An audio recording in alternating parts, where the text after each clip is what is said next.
I give up. I just give up. Every time I think to myself that it is a vicious and cruel stereotype to invoke the title of Florida man in the wake of some act of absurdity, every time I rise up on my heels in a fit of justice-fueled pique to try to defend my Southern brethren's sacred intellectual honor, I am, nevertheless, snatched up along with my defeat from the jaws of victory.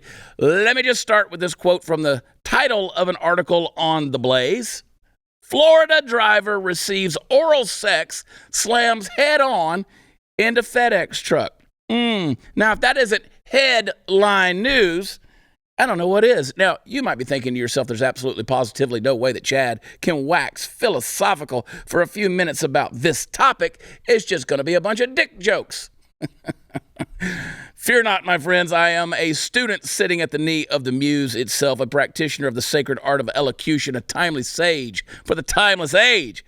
I can do both. We all know that friends don't let friends drive drunk, but apparently in this busy era, we can substitute swiping left and right for love with swerving left and right for love. Now, everyone listening to and watching this other than the children, who probably shouldn't be, falls into one of two camps. You've either done it or you thought about it.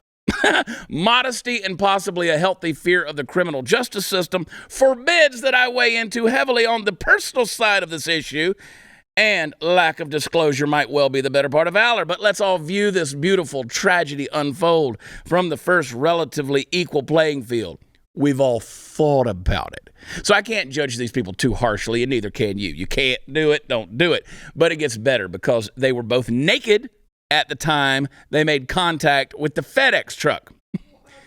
That detail is a little harder to get past because that's what crazy people do. Now, I should point out that it's okay to laugh about this whole situation because everybody survived. It would be okay to laugh at it if they hadn't. But you might have to ask Jesus to forgive you later. I think Florida boy got his junk hurt a little bit in the collision, but, you know, nothing ventured, nothing gained.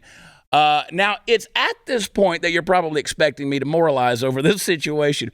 Talk about how far down the tubes our society has gone that something like this would even pop into someone's head to do, much less that they would actually carry it out or risk the lives of everyone they passed in the act.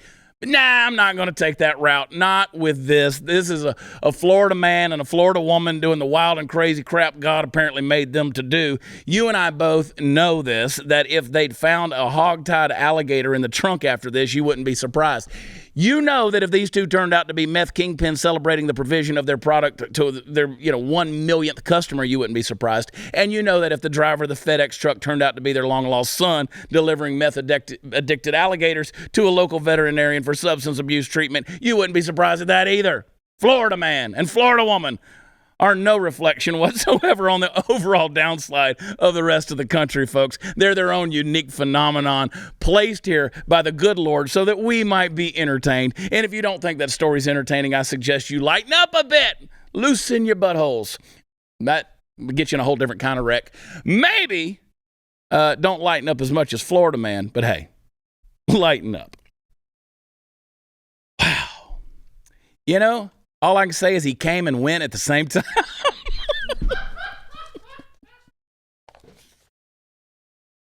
Oh, a head-on collision. The man almost got Lorena bobbited. He almost got John bobbited